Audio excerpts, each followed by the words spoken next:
के बाद 13वें रविवारीय गिरजा आराधना में आप सबों का स्वागत है। और आज के पवित्र गिरजा आराधना को आरंभ करते हुए हम एक स्पेशल गीत गाएंगे और हमारे कोयर दलों की अगुवाई में गाएंगे।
इस समय हम पवित्र आह्वान वचन पढ़ेंगे। आह्वान वचन भजन संहिता भजन संख्या 15 और पद संख्या 1 से लेकर 3 तक। यहाँ पर परमेश्वर का जीवित वचन यो लिखा हुआ है। हे परमेश्वर, तेरे तंबू में कौन रहेगा? तेरे पवित्र पर्वत पर कौन बसने पाएगा? वह जो खराई से चलता और धर्म के काम करता है और हृदय से सच बोलता है, जो अपनी जीभ से निंदा नहीं करता और न अपने मित्र की बुराई करता और न अपने पड़ोसी की निंदा सुनता है। यहाँ तक आमीन। हम प्रार्थना करेंगे। त्रिएक परमेश्वर पिता, पुत्र और पवित्र आत्मा के नाम से आमीन। हे जीवित अति अनुग्रहकारी पिता परमेश्वर, धन्यवाद देते हैं आज के सुंदर अवसर के लिए, सुंदर समय के लिए, सुंदर मौका के लिए, क्योंकि तूने अपने पवित्र ऑनलाइन आराधना में शामिल होने का मौका और अवसर दिया है। और यह अवसर तो तूने अपने आप से पवित्र मेल मिलाप का मौका हम सभी को दिया है। हाँ प्रभु जी, इस समय तेरे स्तुति आराधना आत्मा और सच्चाई से करना चाहते हैं। आप ही यहोवा परमेश्वर कर हम हर एक के जीवन की अगुवाई कीजिए। मंडली बैठे। आराधना के लगातार में पहला गीत गाएंगे साक्षी वाणी से। साक्षी वाणी गीत संख्या 183 183। क्या मैं ईश्वर को ना गाऊं, क्या ना करूं धन्यवाद।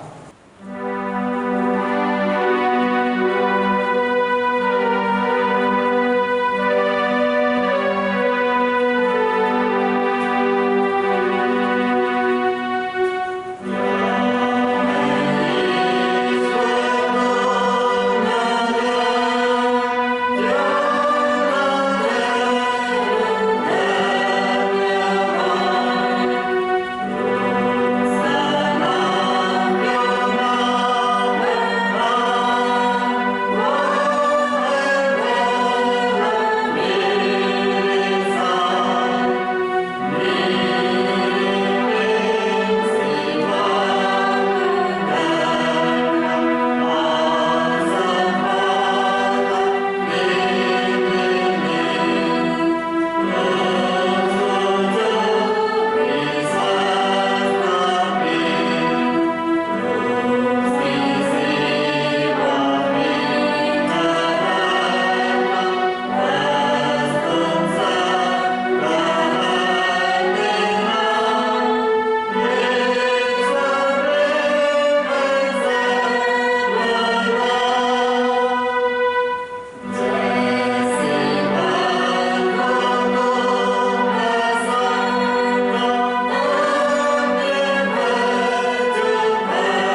परमेश्वर पिता, पुत्र और पवित्र आत्मा के नाम से आमीन।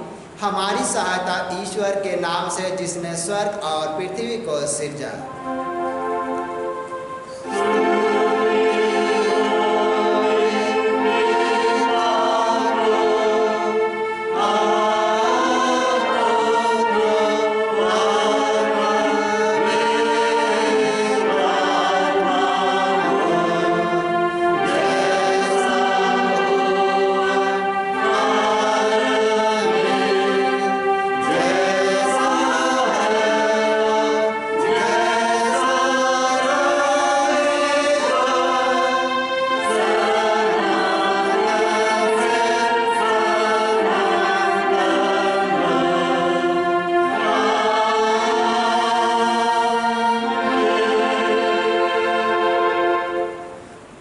ईश्वर के सामने अपने पापों को दीनता से मान ले। हे सर्वशक्तिमान ईश्वर दयालु पिता, हम दीनता से अपने सब पाप और अपराधों को तेरे सम्मुख मान लेते हैं। तू अपने प्रिय पुत्र हमारे प्रभु यीशु ख्रीष्ट के कारण हम पर दया दृष्टि कर और हमारे सब पापों को क्षमा कर। आमीन।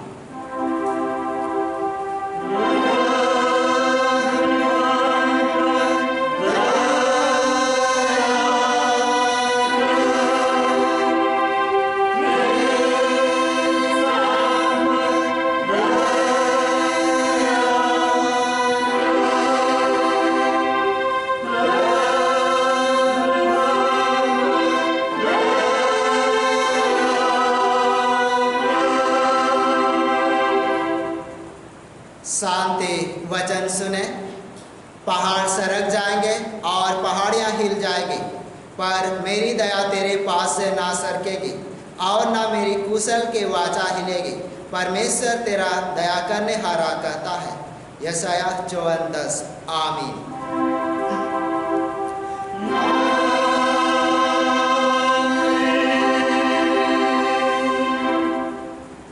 मंडली उठे। सबसे ऊंचे स्थान में ईश्वर का गुणानुवाद हो।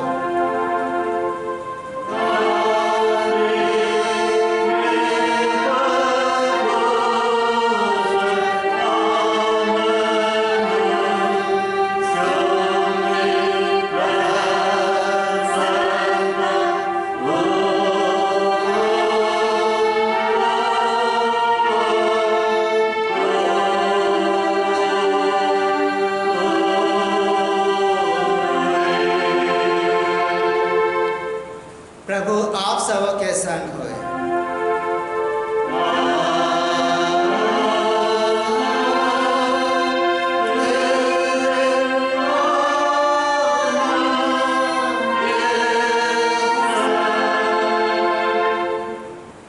हम प्रार्थना करेंगे।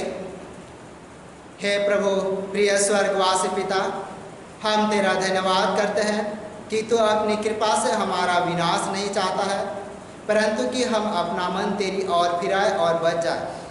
हम तेरी विनती करते हैं, अपना पवित्र आत्मा हमको दे कि वह प्रतिदिन हमारे मनों में सच्चा पश्चाताप उत्पन्न करे, हमारे हृदय में पाप क्षमा और अनंत जीवन की लालसा जन्मे, और तेरी अपार कृपा को विश्वास में ग्रहण करने और उसमें स्थिर रहने के लिए हमको सामर्थ्य। हर प्रकार की परीक्षा में हमको संभाल कि जिसे अनुग्रह के द्वारा अंत पे परम सुखी हो जाए, हमारे प्रभु यीशु ख्रीष्ट के कारण। आमीन।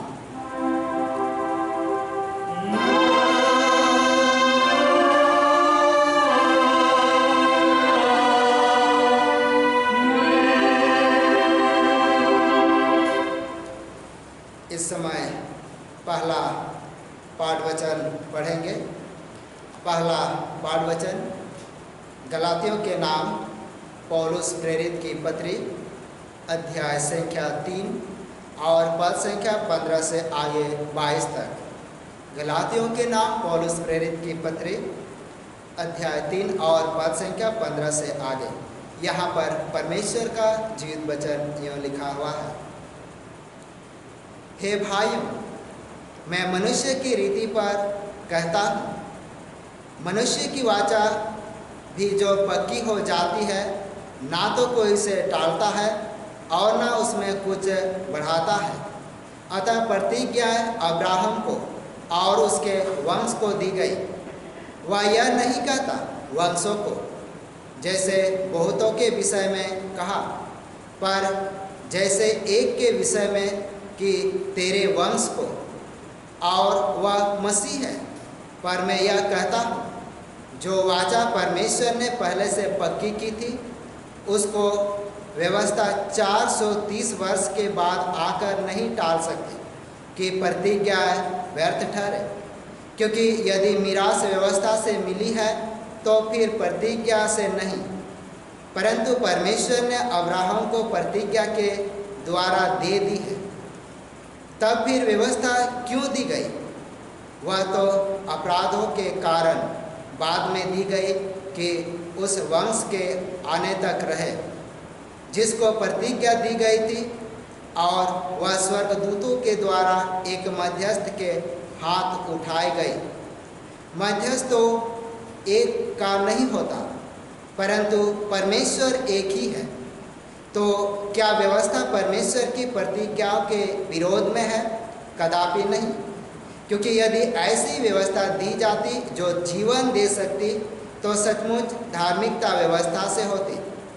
परंतु पवित्र शास्त्र ने सबको पाप के अधीन कर दिया, ताकि वह प्रतिज्ञा जिसका आधार यीशु मसीह पर विश्वास करना है, विश्वास करने वालों के लिए पूरी हो जाए। यहाँ तक आमीन। तेरा धन्यवाद होए हे ख्रिस्ट यीशु। हालेलुया।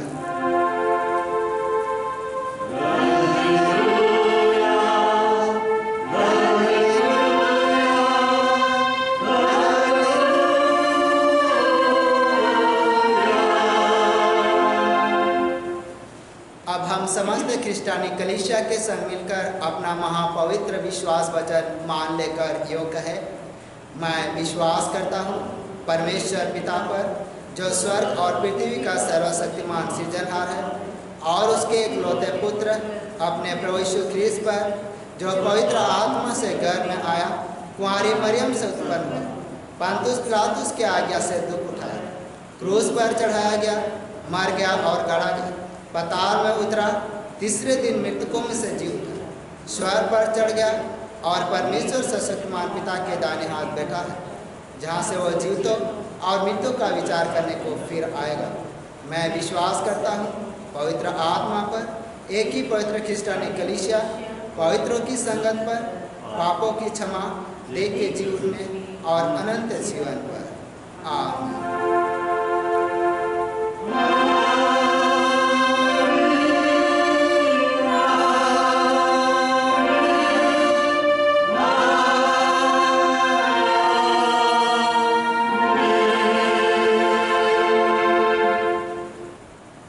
मंडली बैठे आराधना के लगातार में दूसरा गीत गाएंगे साक्षी वाणी से। साक्षी वाणी गीत संख्या 238। साक्षी वाणी गीत संख्या 238 238। यीशु कहता तू साफ उजाला दे, जैसे छोटा दिया जलता रात्रि में।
से अनुग्रह और शांति मिले। आमीन। आइए हम प्रार्थना करेंगे। हे सर्वशक्तिमान सृजनहार ईश्वर दयालु पिता, इस समय हृदय से धन्यवाद देते हैं क्योंकि तूने हमें सप्ताह भर के जीवन में संभाला है और आज पवित्र विश्राम वर्ग के दिन में तूने लाभ पहुंचाया है और सचमुच में यह दिन हमारे जीवन के लिए उद्धार और आशीष का कारण ठहरने पाए। इस समय प्रभु हम सभी तेरे हाथों में सौंपे जाते हैं।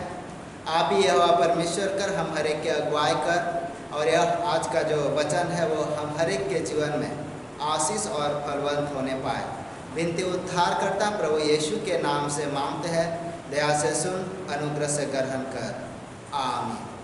और आज के लिए ठहराया गया उपदेश वचन जो पंजिका के अनुसार लूका रचित सुसमाचार अध्याय संख्या 10 और पद संख्या 23 से लेकर आगे 37 तक। लेकिन हम जो वचन पढ़ेंगे वो लूका रचित सुसमाचार अध्याय संख्या 10 और पद संख्या 25 से लेकर आगे 37 तक पढ़ेंगे। यहाँ पर परमेश्वर का जीवित वचन यूँ लिखा हुआ है। और देखो, एक व्यवस्थापक उठा और यह कहकर उसकी परीक्षा करने लगा, हे गुरु, अनंत जीवन का वारिस होने के लिए मैं क्या करूं? उसने उनसे कहा, व्यवस्था में क्या लिखा है, तू कैसे पढ़ता है? उसने उत्तर दिया, तू प्रभु अपने परमेश्वर से अपने सारे मन और अपने सारे प्राण और अपनी सारी शक्ति और अपनी सारी बुद्धि के साथ प्रेम रख और अपने पड़ोसी से अपने समान प्रेम रख। उसने उससे कहा, तूने ठीक उत्तर दिया, यही कर तो तू जीवित रहेगा। परंतु उसने अपने आप को धर्मी ठहराने की इच्छा से यीशु से पूछा, तो मेरा पड़ोसी कौन है? यीशु ने उत्तर दिया, एक मनुष्य यरूशलेम से यरीहो को जा रहा था कि डाकुओं ने घेर कर उसके कपड़े उतार लिए और मारपीट कर उसे अधमरा छोड़ चले गए। और ऐसा हुआ कि उसी मार्ग से एक याजक जा रहा था, परंतु उसे देख के कतरा कर चला गया। इसी रीति से एक लेवी उस जगह पर आया, वह भी उसे देख के कतरा कर चला गया। परंतु एक सामरी यात्री वहाँ आ निकला और उसे देखकर तरस खाया। उसने उसके पास आकर उसके घावों पर तेल और दाखरस ढालकर पट्टियाँ बांधी और अपनी सवारी में चढ़ाकर सराय में ले गया और उसकी सेवा टहल की। दूसरे दिन उसने 2 दिनार निकालकर सराय के मालिक को दिए और कहा, इसकी सेवा टहल करना और जो कुछ तेरा और लगेगा वह मैं लौटने पर तुझे भर दूंगा। अब तेरी समझ में जो डाकुओं से घिर गया था, इन तीनों में से उसका पड़ोसी कौन ठहरा? उसने कहा, वही जिसने उस पर दया की। यीशु ने उससे कहा, जा, तू भी ऐसा ही कर। यहाँ तक आमीन। और इस समय थोड़ी देर के लिए मंडली बैठ जाएंगे। मसीह यीशु में विश्वासियों, सचमुच में आज हम अपने जीवन के द्वारा, हम अपने व्यक्तिगत जीवन के द्वारा, या तो हम अपने आप में सोच सकते हैं कि मेरा सच्चा पड़ोसी कौन है। और जब हम सच्चे पड़ोसी के विषय में बातचीत करते हैं, इनको समझना बहुत ही कठिन है। परंतु जब हम आज के पवित्र वचन में आगे बढ़ते हैं और आज के पवित्र वचन को ध्यान से पढ़ते हैं, तो कुछ विशेष बात प्रभु यीशु आज के पवित्र वचन के माध्यम से हमें सिखाना चाहता है। और ये केवल हमारे लिए नहीं, परंतु हर एक व्यक्ति के लिए ज़रूरी है। क्योंकि आज हम जब पड़ोसी की बातचीत करते हैं, पवित्र वचन कहता कि तो अपने पड़ोसी से अपने समान प्रेम रख। और इस विषय वस्तु को लेकर कई लोग सोचते हैं कि मेरा पड़ोसी कौन है? क्या वही जो मेरे बगल में रहता है? क्या वही जो मेरी सहायता करता है? क्या वही जिससे हम उठते बैठते हैं? परंतु इस सवाल का जो सही जवाब है, ये पवित्र बाइबल आज लूका रचित सुसमाचार अध्याय संख्या 10 और पद संख्या 25 से लेकर आगे जब हम पढ़ते हैं तो यहाँ उनका सही उत्तर मिलता है। और इसीलिए जब इस वचन में जब हम आगे बढ़ेंगे तो यहाँ पर बहुत सारे लोगों के जीवन के विषय में दर्शाया गया है। और इस वचन में कई पात्र हैं और एक एक पात्र को जब हम सही रीति से देखेंगे, सही रीति से समझेंगे, तब इस पवित्र वचन को बहुत ही अच्छे तरीके से हम समझ सकते हैं। और इसलिए जब हम इन वचन को अच्छी तरह समझेंगे, उससे पहले हम इस वचन को और उसके बैकग्राउंड को समझें, क्योंकि यहाँ जो वचन कहा गया है, यहाँ पर व्यवस्थापक है, यीशु प्रभु है, साथ ही यरूशलेम से लेकर यरीहो तक जाने वाला एक सुंदर मार्ग है, और उसके साथ साथ ही एक याजक है, एक लेवी है, एक सामरी व्यक्ति है और एक घायल व्यक्ति है। और जब इन लोगों के पृष्ठभूमि को जब हम नहीं समझेंगे तो इस पूरे वचन को हम समझ नहीं सकते। हालांकि ये वचन पड़ोसी प्रेम के संबंध में हमें बतलाता है, वचन सिखलाता है, परंतु हम कुछ हट के सीखने का प्रयास करेंगे। और जब हम इन वचन को देखेंगे, हम यरूशलेम से लेकर यरीहो के मार्ग को पहले हम अपने आप में जो ऐतिहासिक घटनाक्रम है उसको हम लोग अगर देखेंगे तो हम समझ सकते हैं।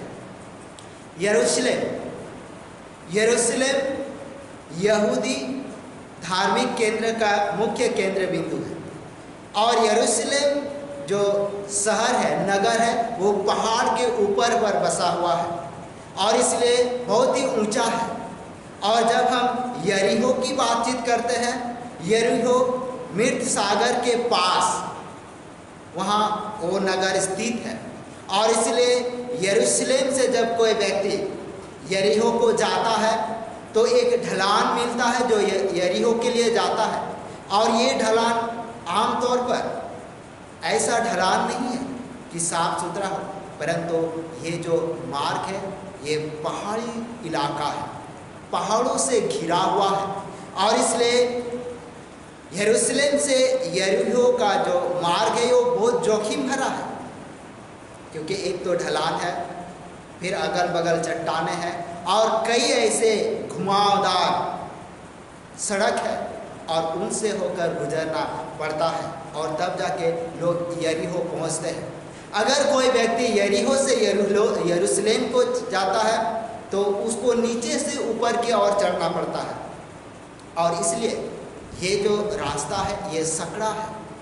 सकड़ा होने के साथ साथ अगल बगल पहाड़ और साथ ही साथ बड़े बड़े पत्थर से घिरे हुए हैं, और उस पत्थर में भी कई ऐसे छोटे छोटे सकड़े रास्ते भी हैं। और ये एक ऐसा जगह है, जब हम इस वचन में पढ़ते हैं कि डाकू भी इस मार्ग पर छुपे हुए रहते थे, और ये इसलिए क्योंकि ये जो रास्ता था ये सकरा था, फिर पहाड़ी इलाका था, पत्थर और चट्टानें थी, और जिस कारण से वो लोग घात लगाकर बैठते थे। और इसीलिए जब इनके इन विशेष बातों को देखते हैं, इस कारण से, क्योंकि एक तो ये जो रास्ता वो टेढ़ा मेढ़ा है, दूर तक कोई देख नहीं पाएगा।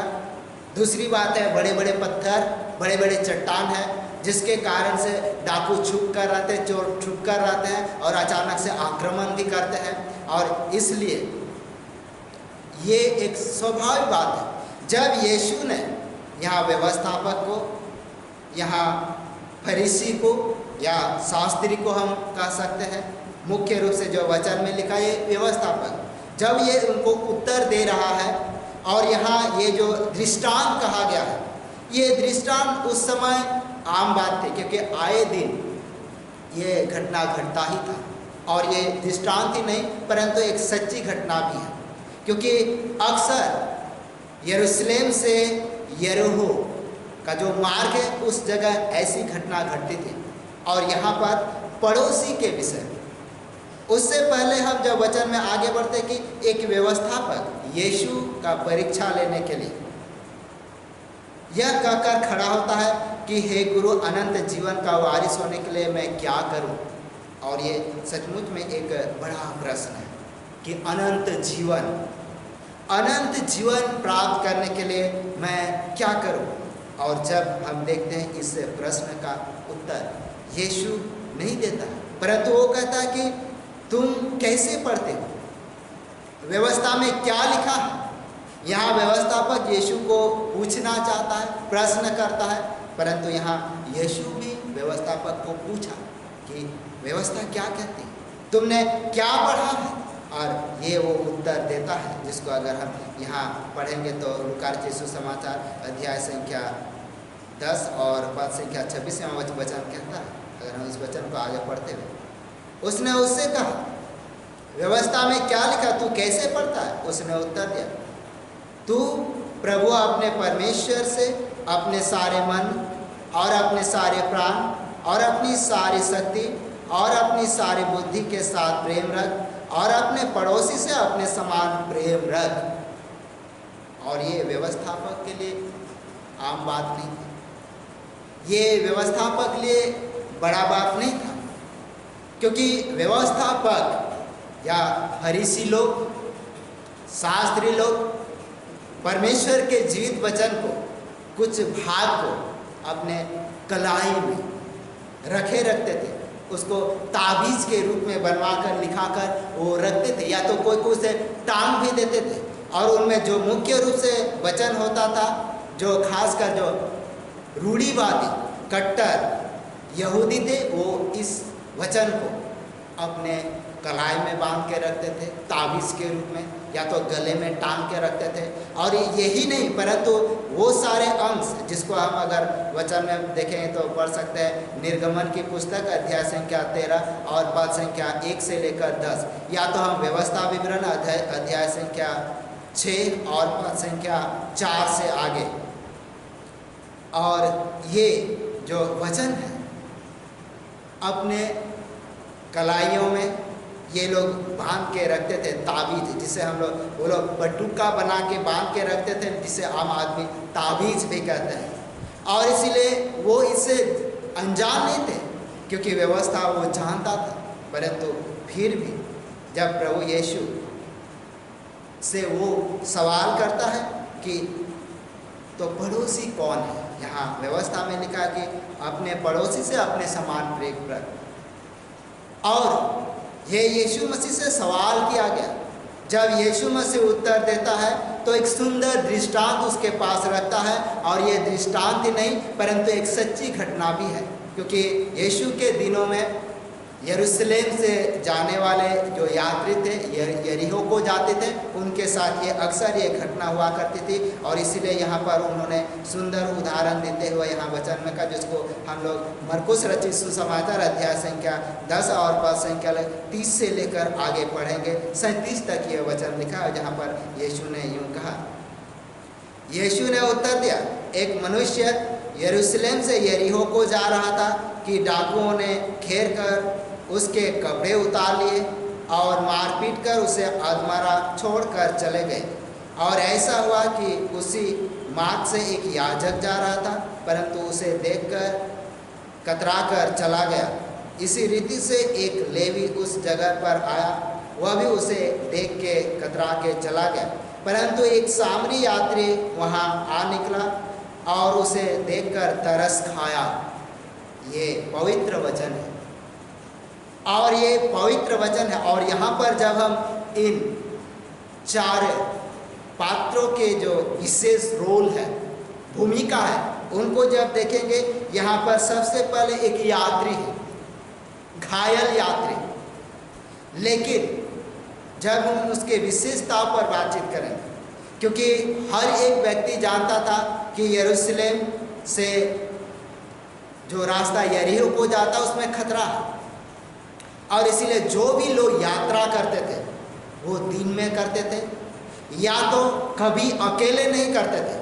वो जब भी यात्रा करते थे वे करवा कहने का अर्थ होता है काफिले, यानी एक बड़ा समूह एक बड़ा दल बांधकर वो लोग यात्रा करते थे, जिसे कारवां कहा जाता था या काफिले कहा जाता था, जिसमें एक बड़ा झुंड हो, और उसलिए उस रास्ते पर वो लोग यात्रा करते थे। परंतु यहाँ जो ये यात्री है, अपने सामान को लेकर वो अकेला चल दिया, और यही उनके लिए जीवन में एक दोष भी पड़ा कि डाकुओं ने उसे घेर लिया और मार लिया, पीट लिया, अधमरा किया, और उसके कपड़े उतार लिए, और हो सकते हैं जो कुछ भी उसके पास था उसको छीन के वो लोग भाग गए।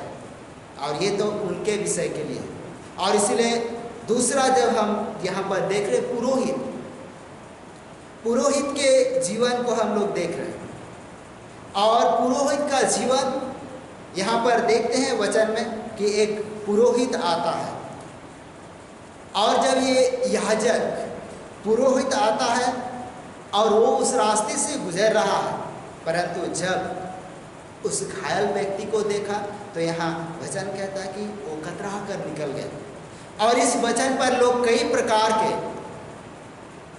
बात विचार करते हैं, कई प्रकार से लोगों के सामने रखते हैं, लेकिन इन्हीं में से और एक विचार यह भी है, यह है कि पुरोहित अपने विशेष काम से, क्योंकि पुरोहित वर्ग का जो यरूशलेम का मंदिर थे उसमें वो सेवकाई देना पड़ता था, ये उनका जिम्मेदारी थी, और मंदिर में वो पुरोहिताई का सेवकाई करते थे।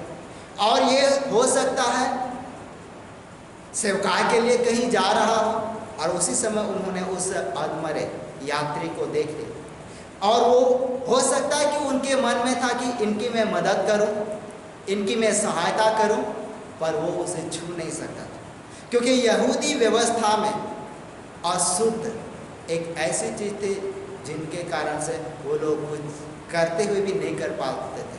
क्योंकि अगर ये जो यरूशलेम और यरीहो के मार्ग पर पड़ा हुआ व्यक्ति अगर मर गया है और किसी पुरोहित ने छू लिया तो 7 दिन तक अशुद्ध रहेंगे।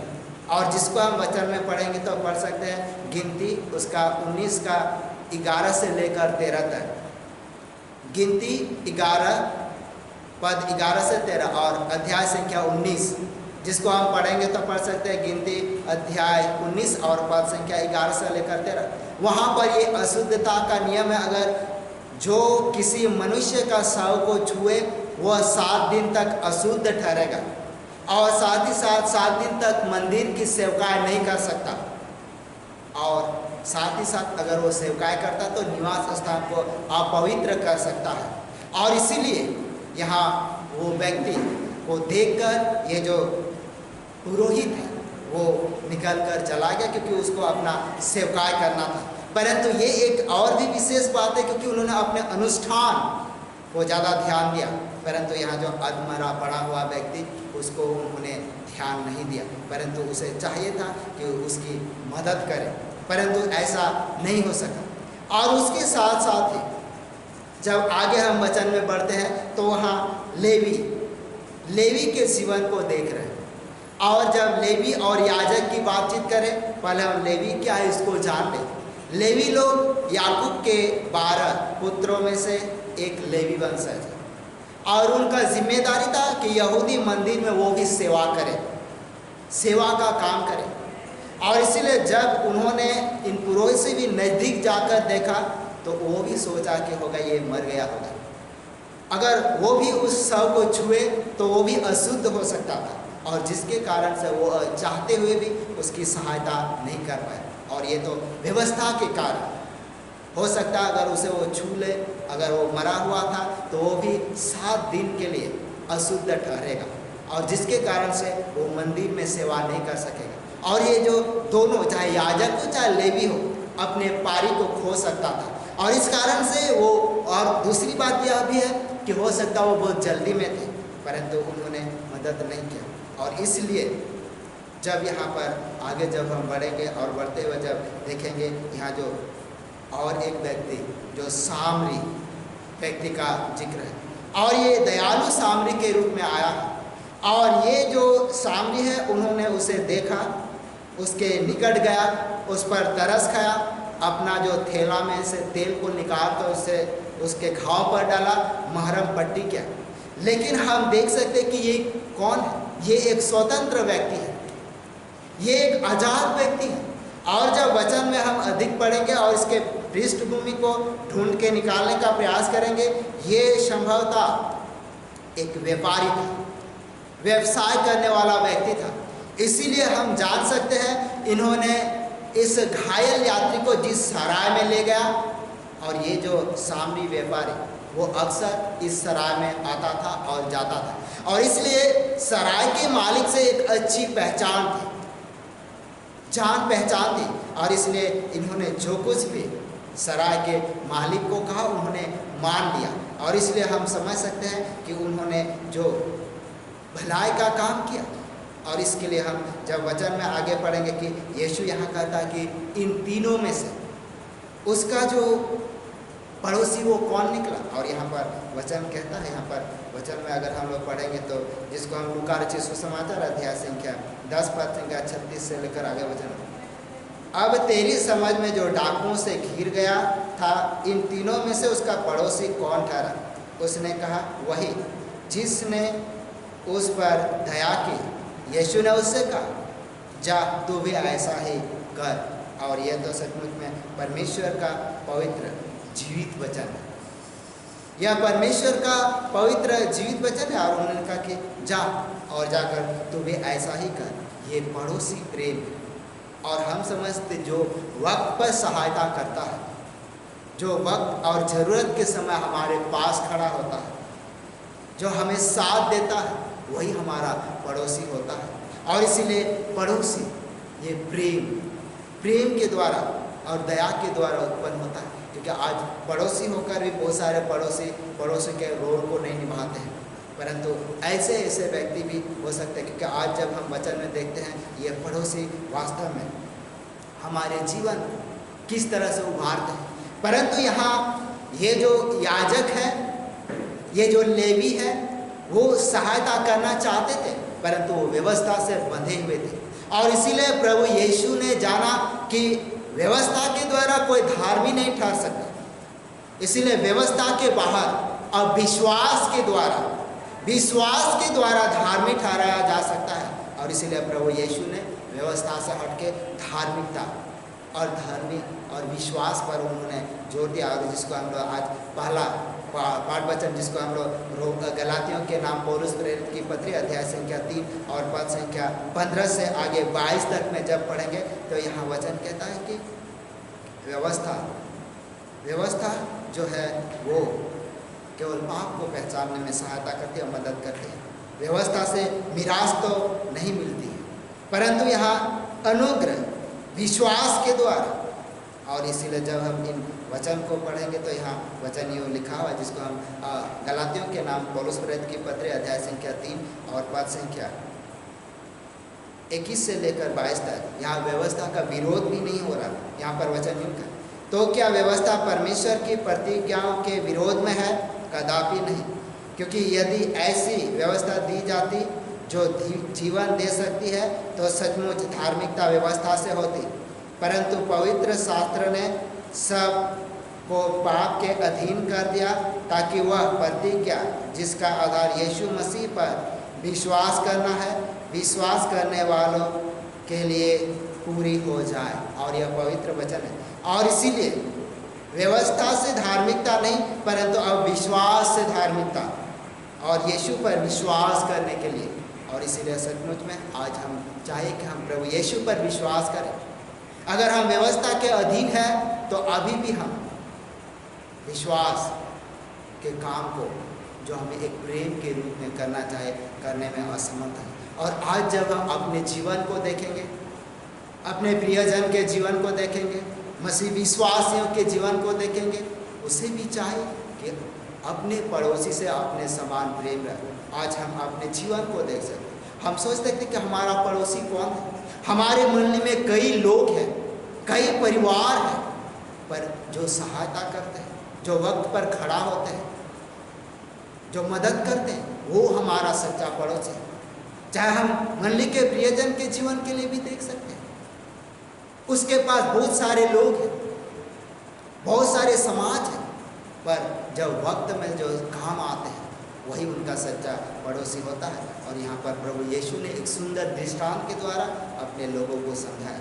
तो निश्चय हम जब पवित्र वचन में आगे बढ़ेंगे और भी इन विषय वस्तु पर चर्चा किया जा सकता है, परंतु हमारे लिए छोटा समय में इतने बड़े बात को रख पाना काफ़ी मुश्किल है।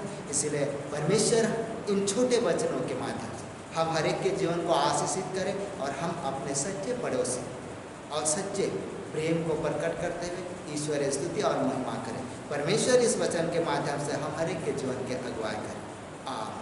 हम प्रार्थना करें। हे सर्वशक्तिमान ईश्वर दयालु पिता, इस समय हृदय से धन्यवाद देते हैं क्योंकि तूने व्यवस्था से निकालकर अनुग्रह के जीवन पर लाया है, और ऐसा जीवन जिसमें अनंत जीवन है।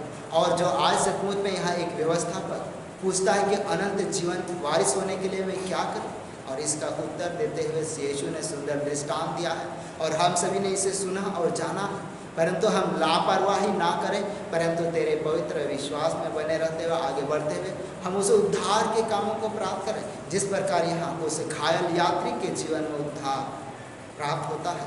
हाँ प्रभु जी, आज हम इस घायल यात्री के समान लापरवाही कर सकते हैं, अनजान में फंस भी सकते हैं, परंतु तू हमें निकालता है और एक नया जीवन देता है, शांति का जीवन, उद्धार का जीवन होने दे। पिता परमेश्वर, आज के इस पवित्र वचन के माध्यम से तो हम हर एक के जीवन के अगुवाई की दे। विनती उद्धार करता प्रभु यीशु ख्रिस्त के नाम से है, आमीन। और ईश्वर की शांति जो समस्त ज्ञान से ऊर्ध्व है, ख्रिस्त यीशु प्रत्येक के हृदय और मन की रक्षा करे अब से सनातन। आराधना के लगातार में तीसरी गीत गाएंगे साक्षी वाणी से। साक्षी वाणी गीत संख्या 316। साक्षी वाणी गीत संख्या 316। नीले गगन में चमके तारे, दुनिया में वैसे ही चमके हम, मीठे सुरू में गाते हैं पंछी, यीशु की सन्ना गाए हम।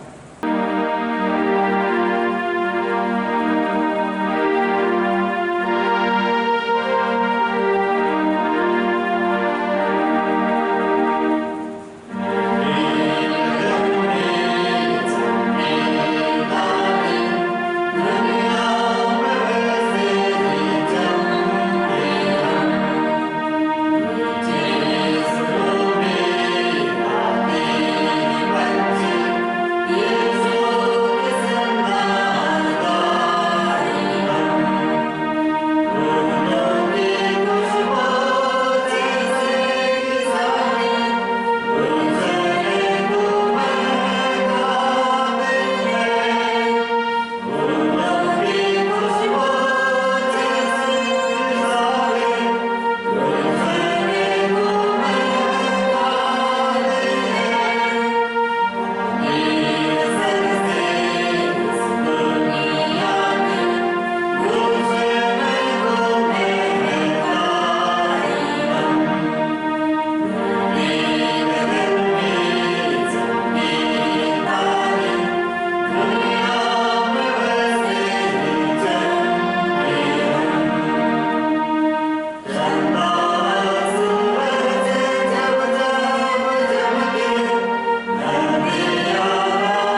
यहोवा को धन्य कर, और जो कुछ मुझ में है वह उसके पवित्र नाम को धन्य कहे। हे मेरे मन, यहोवा को धन्य कर और उसके किसी उपकार को ना भूलना। वही तो तेरे सारे अधर्मों को क्षमा करता है और सारे रोगों से चंगा करता है। भजन संहिता भजन संख्या 103 1 से लेकर 3। हम धन्यवाद प्रार्थना करें। त्रिएक परमेश्वर पिता, पुत्र और पवित्र आत्मा के नाम से आमीन। हे जीवित अति अनुग्रहकारी पिता परमेश्वर, इस समय धन्यवाद देते हैं। धन्यवाद इसलिए देते हैं क्योंकि तूने सप्ताह भर के जीवन में हम सभी प्रियजनों को संभाले रखा है, और सप्ताह भर के जीवन में तूने हमारे परिवार, हमारे घराने, हमारे कलीसिया को विभिन्न प्रकार के दान, आशीष और अनुग्रह से परिपूर्ण किया है। साथ ही साथ पिता परमेश्वर, तूने विभिन्न व्यक्तियों को, विभिन्न विश्वासी और प्रियजन को जो दुख में थे, संकट में थे, तूने उनको निकाला है और एक शांतिपूर्ण जीवन दिया है। साथ ही साथ उनको भी तेरे हाथ में सौंप देते हैं जो बीमार थे, जो कष्ट में पड़े हुए थे, परंतु तूने सामर्थ्य यीशु के नाम से चंगा किया है। और इस समय पिता परमेश्वर, इस ऑनलाइन पवित्र धन्यवादी आराधना में जितने शामिल हैं पिता, प्रत्येक धन्यवादी अभिलाषी को तेरे हाथ में सौंप देते हैं। हाँ, तूने किसी न किसी रूप में उसके घराने के साथ, व्यक्तिगत जीवन के साथ तूने भलाई के कामों को किया है, उद्धार के कामों को किया है, आशीष के वरदान को तूने दिया है, और इस निमित्त वो इस समय हृदय से धन्यवाद देना चाहते हैं। हाँ पिता परमेश्वर, तू प्रत्येक धन्यवादी अभिलाषी के मन और हृदय को स्वीकार कर, ग्रहण कर, और आने वाले दिन पूरे परिवार को सुरक्षा दे, ताकि दिन प्रतिदिन के जीवन में यीशु पर भरोसा करते हुए, विश्वास करते हुए, आगे बढ़ते हुए तुझे धन्यवाद और महिमा देने पाए। साथ ही साथ जो प्रेम तू हमारे जीवन के द्वारा प्रकट करना चाहता है, जो पड़ोसी प्रेम की आज्ञा तू देता है, उस पर भी बने रहते हुए हम कलीसिया जीवन में तेरे निकट रहते हुए हर एक बात में धन्यवाद देते हुए आगे बढ़ने पाए। इस समय प्रभु सारे बातों को तेरे हाथ में सौंप देते हैं, और हे ईश्वर पिता, यह विनती हमारा उद्धार करता प्रभु यीशु के नाम से मांगते हैं। दया से सुन, अनुग्रह से ग्रहण कर। आमीन।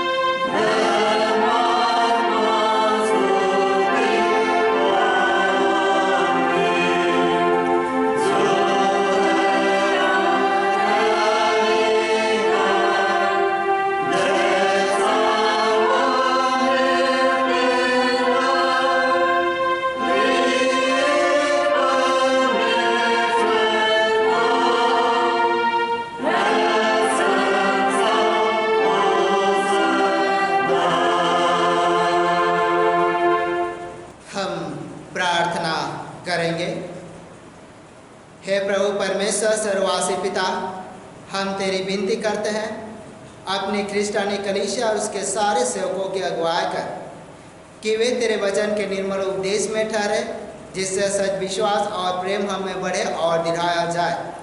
हे प्रभु, भारत रिपब्लिक के हमारे प्रेसिडेंट, इस प्रांत के गवर्नर, राज्य सभा और मंत्रिमंडलों, सब न्याय और हाकिमों और सब राज्य कर्मचारी को आशीष दे, और उनके अगुवाई कर कि वे न्याय और धर्म से देश की सेवा करें, और हम कुशल चैन से सारी भक्ति और गंभीरता से काल बिताएं। हमारे कलीसिया सभा, सेंट्रल काउंसिल, डायसिस काउंसिल, कलीसिया की अन्य मंडली सभाओं को आशीष दे, कि वे इस मंडली को तेरे पवित्र इच्छा के अनुसार चलाएं। जगत की लुथेरन कलीसिया और देश विदेश के हमारे सभी ख्रिस्ट विश्वासी मित्र को आशीष दे, कि हम ख्रिस्त प्रेम और सहयोग में आगे बढ़े और जगत में तेरी साक्षी के लिए अधिक सामर्थ पाए।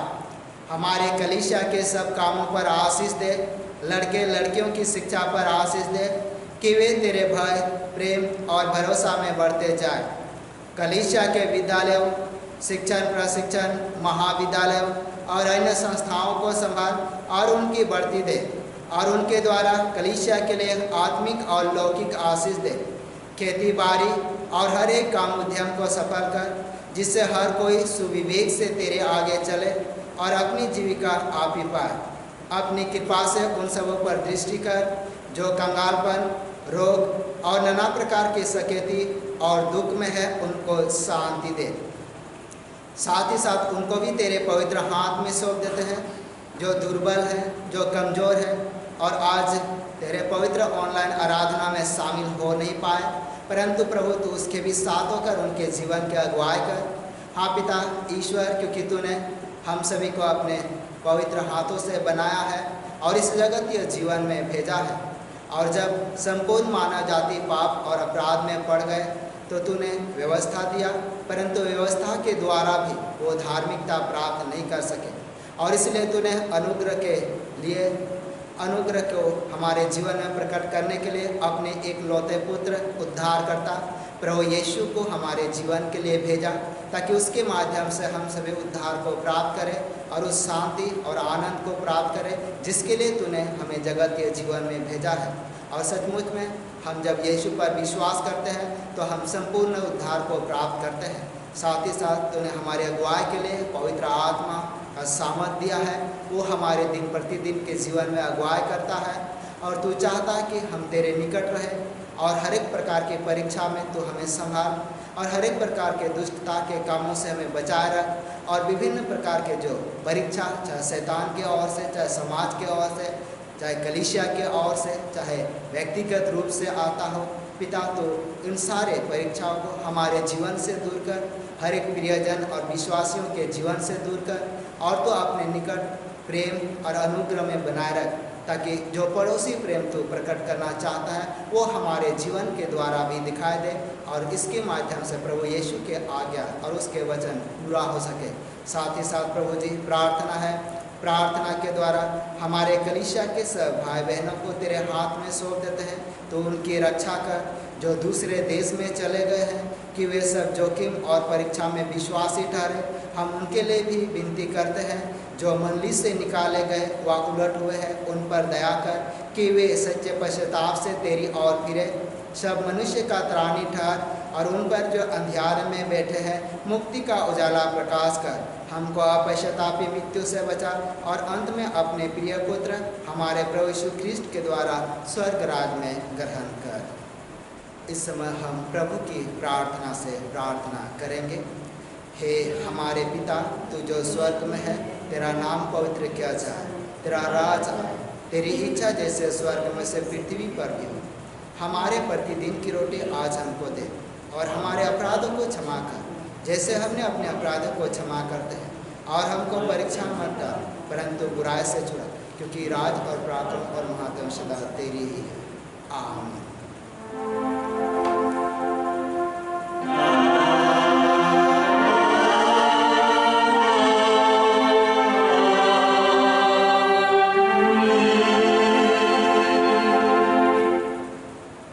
अब त्रिएक ईश्वर का आशीर्वाद विश्वासी और दिन मन से ग्रहण करे। परमेश्वर तुझे आशीष दे और तेरी रक्षा करे। परमेश्वर अपना मुंह तुझ पर प्रकाश करे और तुझ पर अनुग्रह करे। परमेश्वर अपना मुंह तुझ पर प्रकाश करे और तुझे कुशल देवे। आमीन।